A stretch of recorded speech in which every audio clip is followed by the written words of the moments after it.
할렐루야. 오늘도 주님 앞에 나와 예배하며 하루를 시작한 우리 모두에게, 또한 영상으로 예배한 우리 모두에게 하나님의 도우심의 손길이, 또 인도하심의 은혜가 가득하시기를 먼저 간절히 축원합니다. 오늘의 사도행전 25장 1절부터 27절의 말씀을 가지고 베스도 앞에 선 바울, 아그리빠 왕 앞에 선 바울, 베스도 앞에 선 바울, 아그리빠 왕 앞에 선 바울이라는 제목으로 하나님의 말씀을 증거하도록 하겠습니다. 바울이 회심한 이후 바울을 죽이고자 하는 유대인의 음모는 계속되었습니다. 특별히 바울이 마지막으로 예루살렘에 올라왔을 때 바울을 죽이고자 하는 유대인의 음모는 계속되고 끈질겼습니다.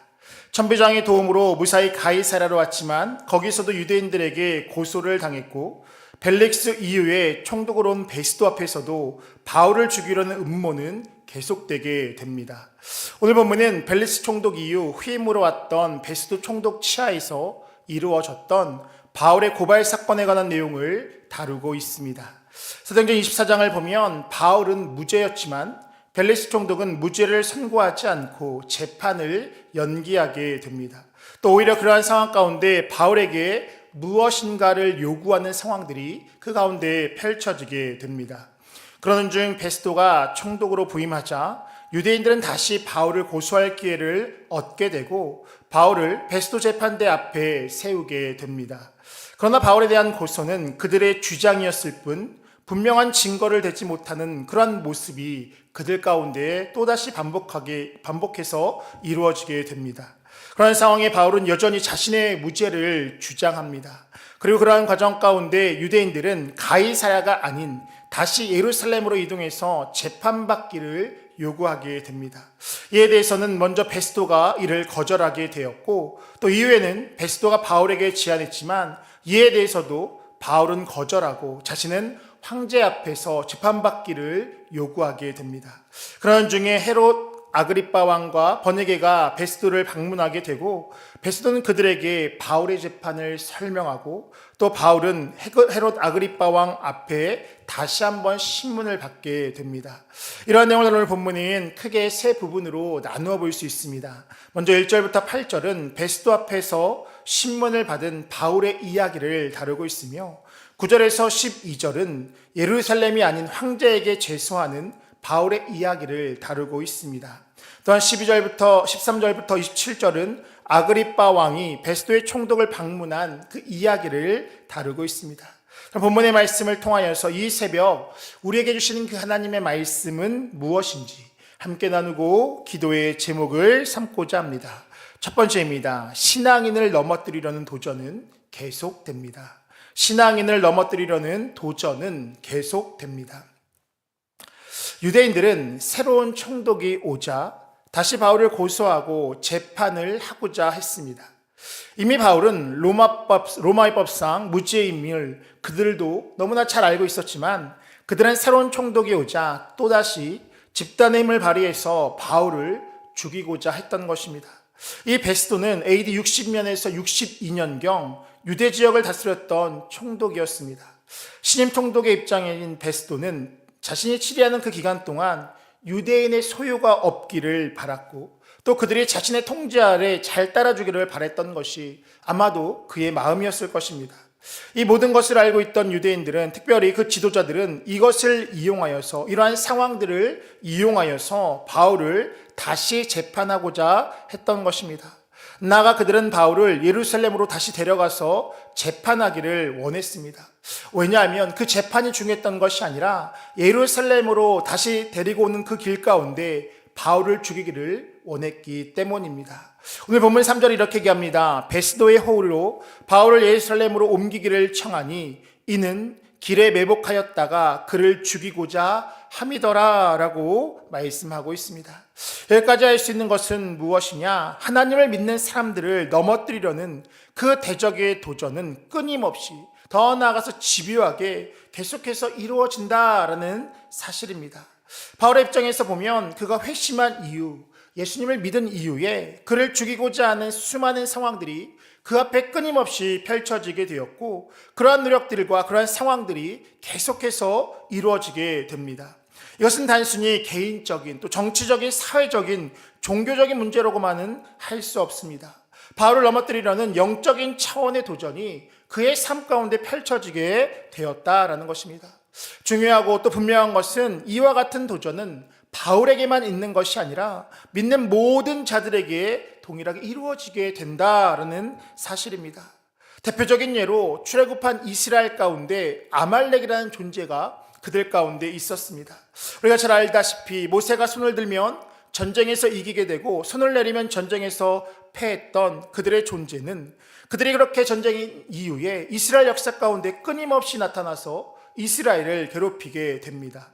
물론 다윗 왕 때에 이르러 그들은 모두 진멸되게 되지만 끊임없이 이스라엘이 연약한 틈을 봐서 공격했던 것이 그들의 모습이었습니다.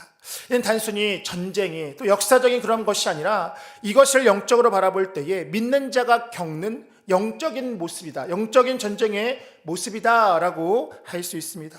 즉 연약할 때에 우리를 넘어뜨리려고 하는 도전들이 계속해서 이루어지는가 하면 또한 우리가 은혜를 깊이 있게 받았을 그때 우리의 은혜를 뺏으려고 도전하는 악한 것들의 모습이 끊임없이 반복해서 이루어지게 된다라는 것입니다. 베드로전서 5장 9절은 이렇게 얘기합니다. 너희는 믿음을 굳건하게 하여 그를 대적하라. 이는 세상에는 너희 형제들도 동일한 고난을 당하는 줄을 알미라 라고 말씀하고 있습니다. 이는 세상에는 너희 형제들도 동일한 고난을 당한다라는 것은 하나님을 믿는 자들에게, 하나님 앞에 온전히 서 있는 자들에게 그와 같은 도전은 계속해서 이루어질 수 있다라는 것을 말씀하고 있는 것입니다. 그렇게 우리가 할 일은 무엇이냐? 근신하고 깨어 있어야 합니다. 베드로전서 5장 8절입니다. 근신하라 깨어라 너희 대적마귀가 우는 사자같이 두루다니며 삼킬 자를 찾나니 라고 말씀하고 있습니다. 우리의 대적들이 우리를 계속해서 삼키고자 우리에게 도전해 오기에 우리가 할 일은 늘 근신하고 깨어있는 것, 이것이 바로 우리의 모습이 되어야 한다라는 것입니다. 더 나아가서 그러한 상황 가운데 우리 스스로 깨어있는 것, 우리 스스로 근신하는 것을 넘어서 더 나아가서 여호와 니시, 여호와의 승리를 믿고 기대하며 나아가는 것, 그것이 바로 우리의 모습이 되어야 하는 줄 믿습니다. 출애굽기 17장 14절에서 16절은 이렇게 이야기합니다. 여호와께서 모세에게 이르시되 이것을 책에 기록하여 기념하게 하고 여호수아의 귀에 외어 들리라. 내가 아말렉을 없이하여 천하에서 기억도 못하게 하리라.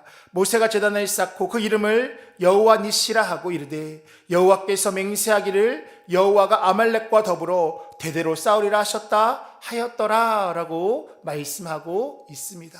우리의 신앙의 여정 가운데 영적인 아말렉이 끊임없이 도전한다 라고 이야기하지만 하나님은 분명하게 말씀하셨습니다. 여호와께서 맹세하시기를 여호와가 대대로 그들과 싸울 것이다 라고 말씀하셨다라는 것.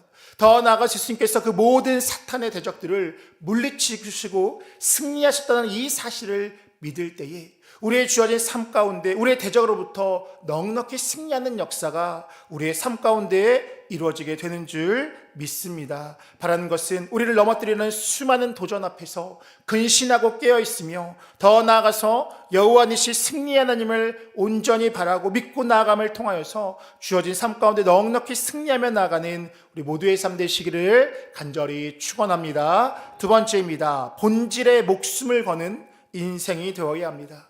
본질에 목숨을 거는 인생이 되어야 합니다.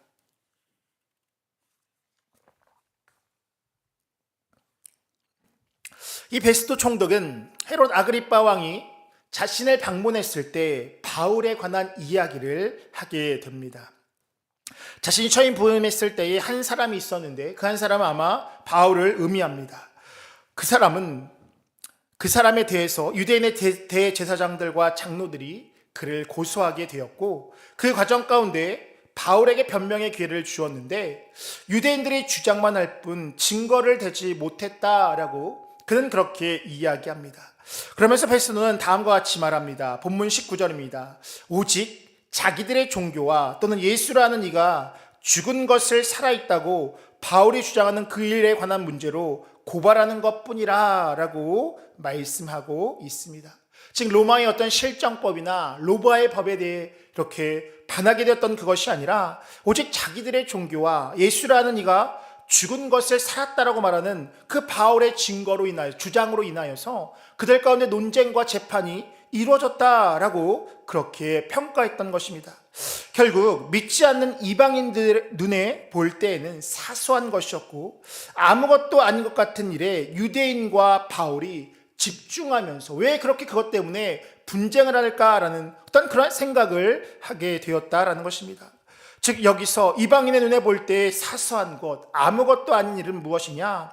바로 예수라는 이가 죽은 것을 살아있다라고 바울이 주장하는 일에 관한 문제였습니다. 즉 부활하신 그 예수님, 더 나아가서 그 예수님이 하나님의 아들이라고 주장하는 것, 그것에 관한 일이었다라는 것입니다.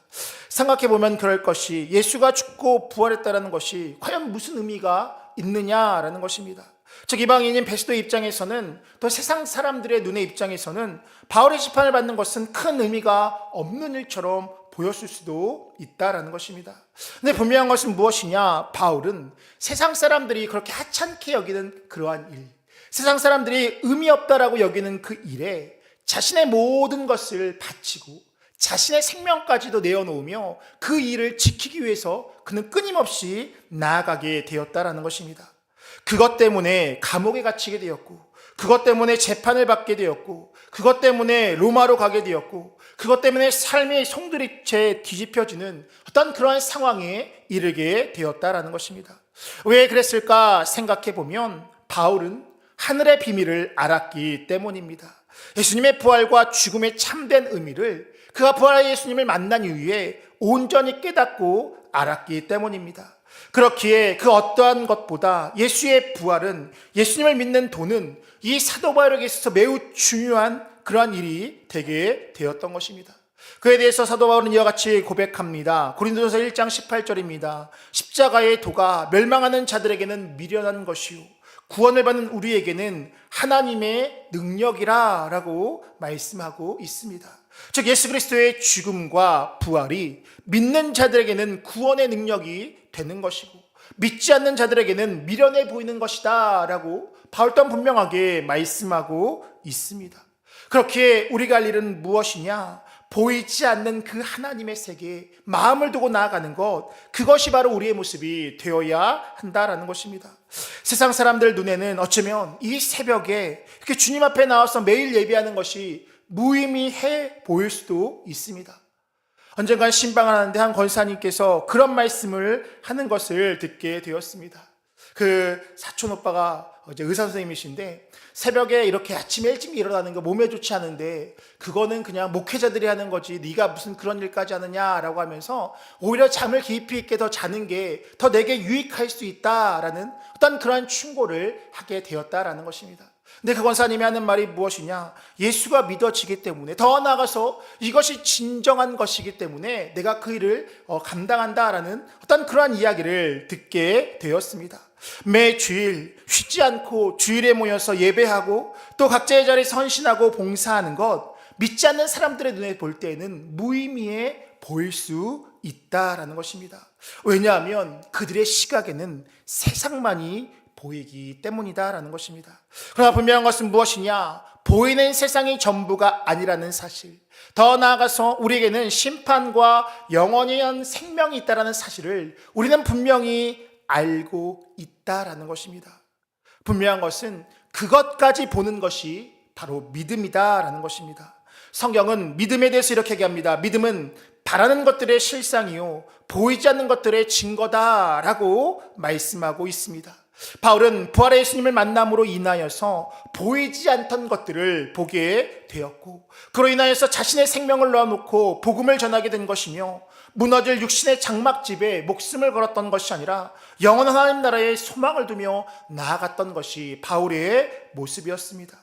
우리 또한 마찬가지가 되어야 할 줄 믿습니다. 예수님을 믿는다라는 것은 이 세상, 그리고 보다 본질적인 세상이 있음을 인정하고 또 바라보는 것이며, 우리의 믿음의 정도는 세상을 살고 있지만 그 하나님의 나라에 대해서 얼마나 확신 있게 바라보고 얼마나 확신 있게 살아가느냐, 그것이 바로 우리의 믿음의 정도다라고 할 수 있습니다. 분명한 것은 우리가 그것에 목숨을 걸 때에 진정한 은혜와 승리가, 또 진정한 구원의 역사가 우리의 삶 가운데 펼쳐지게 되어진다라는 것입니다. 예수님은 분명하게 말씀하셨습니다. 보이지 않는 하나님 나라를 위해서 집이나 아내나 형제나 부모나 자녀를 버린다라고 했었을 그때에 현세에서 여러 배를 받고 내세에서 영생을 받지 못할 자가 없다라고 분명하게 말씀하고 있습니다.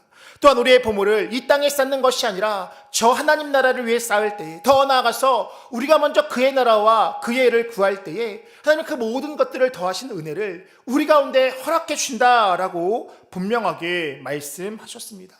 그렇기 때문에 우리가 할 일은 무엇이냐? 이 땅의 것을 바라보는 것이 아니라 이 땅에 우리가 발을 내딛고 살지만 보다 본질적인 하나님의 나라를 바라보며 나아가는 것, 그것이 바로 우리의 모습이 되어야 하는 줄 믿습니다. 같은 시각을 바라보는 것이 아니라 이 땅을 살지만 이 땅보다 더 큰 하나님의 나라를 바라보며 살아가는 것, 그것이 바로 믿는 자들, 믿음의 의미다라는 것을 분명하게 기억하시고 본질적인 것을 바라고 또 구하고 또 믿음의 발걸음을 내딛음을 통하여서 하나님께서 베푸시는 그 풍성한 은혜, 본질적인 복을 누리며 나아가시는 우리 모두의 삶이 되시기를 간절히 축원합니다. 끝으로 하나님께서 모든 일들을 이루어 가십니다.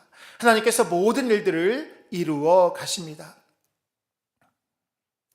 앞서 얘기했던 것처럼 베스도 총독은 헤롯 아그리빠 왕이 자신을 방문했을 때에 바울에 대한 이야기를 하게 됩니다. 그리고 그를 끌어내 신문을 받게 합니다. 오늘 본문 23절입니다. 이튿날 아그리빠와 버니게가 크게 위험을 갖추고 와서 천부장들과 시중에 높은 사람들과 함께 접견 장소에 들어오고 베스도의 명으로 바울을 데려오니라고 이야기합니다. 왜 그렇게 행동했을까를 생각해 보면 표면적인 이유는 황제에게 갈 이유를 찾기 위함이었습니다. 본문 25절에서 27절입니다. 내가 살피건대 죽일 죄를 범한 일이 없더이다. 그러나 그가 황제에게 상소한 고로 보내기로 결정하였나이다. 그에 대하여 황제께 확실한 사실을 아랠 것이 없으므로 신문한 후 상소할 자료가 있을까 하여 당신들 앞, 특히 아그리빠 왕 당신 앞에 그를 내세웠나이다. 그 제목도 밝히지 아니하고 제수를 보내는 것이 무리한 일인 줄을 아나이다 하였더라 라고 말씀합니다. 근데 분명한 것은 이것은 하나의 표면적인 이유였다라는 것입니다. 그러나 그 본질적인 그가 그렇게 세웠던 이유가 무엇이냐, 그와 같은 행동했던 이유가 무엇이냐, 궁중의 하나의 오락거리로 만들기 위함이었다라는 것입니다. 당시에 높은 지체들이 왔었을 때에 하나의 기분을 전환시키기 위해서 그와 같은 일들을 벌이게 되었다라는 것입니다. 즉 제수를 끌어다가 그의 이야기를 듣고 신문하는 과정이 하나의 볼거리이자 구경거리가 되었던 것이 당시의 모습이었다라는 것입니다. 이유에 어떻든 간에 또다시 바울은 신문을 받게 됩니다. 근데 중요한 것은 무엇이냐? 그 신문을 받게 되는 그 자리가 또다시 복음을 전하는 계기가 되었다라는 사실입니다. 내일 살펴볼 말씀인데요, 사도행전 26장 28절과 29절은 이렇게 이야기합니다. 아그리빠가 바울에게 이르되 내가 적은 말로 나를 권하여 그리스도인이 되게 하려 하는도다. 바울이 이르되 말이 적으나 많으나 당신뿐만 아니라 오늘 내 말을 듣는 모든 사람도 다 이렇게 결박된 것 외에는 나와 같이 되기를 하나님께 원하나이다 하니라 라고 말씀하고 있습니다. 즉 바울의 변론이 또다시 복음 전파의 모습으로 나타나게 되었다라는 사실입니다. 결국 세상 사람들이 유의의 목적으로 오락을 즐기기 위해서 바울을 불렀지만 그 자리를 통하여서 다시 한번 복음 전파의 그 기회가 주어지게 되었고, 다시 한번 더 나아가서 그 모든 변론들을 통하여서 그가 무죄임이 드러나는 계기가 되었습니다. 사도행전 26장 32절입니다. 이에 아그리빠가 베스도에게 이르되 이 사람이 만일 가이사에게 상소하지 아니하였더라면 석방될 수 있을 뻔하였더라 하니라 라고 이야기합니다. 이것이 바로 하나님의 능력이고 주권인 줄 믿습니다. 어떠한 상황과 환경 가운데서도 하나님은 그 상황 가운데 하나님의 뜻을 이루어 가시고 선을 이루어 가는 것, 이것이 바로 하나님의 능력이고 하나님의 인도하심의 모습인 줄 믿습니다. 세상 사람들은 우리를 해하려고, 우리를 유의하기 위하여서 어떠한 모습들로 우리 가운데 다가올지 모르지만 하나님은 그 모든 과정들을 통하여서 합력하여서 선을 이루며 더 나아가서 하나님의 뜻이 어떠한 상황 가운데서도 펼쳐지게 된다는 이 사실을 우리는 분명히 믿고 나아가야 할 줄 믿습니다. 그럴 때에 우리는 우리의 미래에 대해서 근심과 걱정과 염려하는 것이 아니라 어떠한 상황 가운데서도 하나님의 뜻이 이루어진다는 분명한 믿음이 있을 때에 우리는 우리의 미래에 대해서 근심과 걱정과 염려가 아닌 하나님의 행하실 일들을 기대하고 소망하며 나아가게 될 줄 믿습니다. 바라는 것은 우리의 삶 가운데 하나님께서 이 바울의 삶을 통하여서 그와 같이 인도하셨던 하나님의 손길이 우리의 삶 가운데도 동일하게 이루어진다는 이 사실을 분명하게 믿으시고 오늘도 하나님과 함께 하나님을 의지하며 믿음의 발걸음을 내딛음을 통하여서 하나님의 선한 인도하심을 누리며 나아가시는 우리 모두의 삶이 되시기를 간절히 축원합니다. 기도하겠습니다.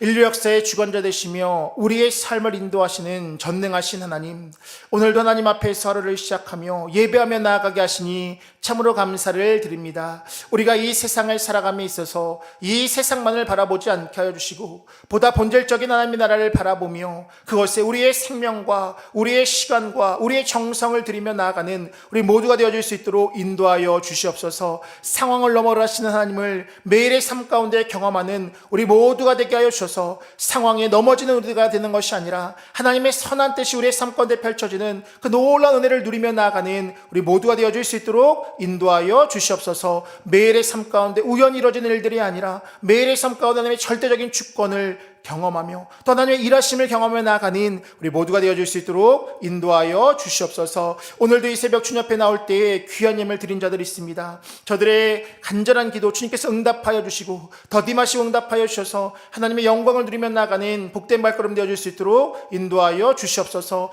오늘 하루의 삶 가운데서도 우리 광림의 모든 것들의 가정과 직장과 삶의 터전을 지켜보시며 환경을 지켜보아 주셔서 주어진 삶 가운데 넉넉히 승리하며 나가는 한날의 삶 되어줄 수 있도록 인도하여 주시옵소서. 낮에는 구름 기둥으로 밤에는 불그릇 지켜보아 주셔서 어떤 악한과 해함과 질병과 또 안전사로 지켜보아 주셔서 오늘도 주님 안에서 기쁨으로 감사함으로를 살아가는 우리 모두의 삶 되어줄 수 있도록 인도하여 주시옵소서. 감사드리며 예수님의 이름으로 기도하옵나이다. 아멘.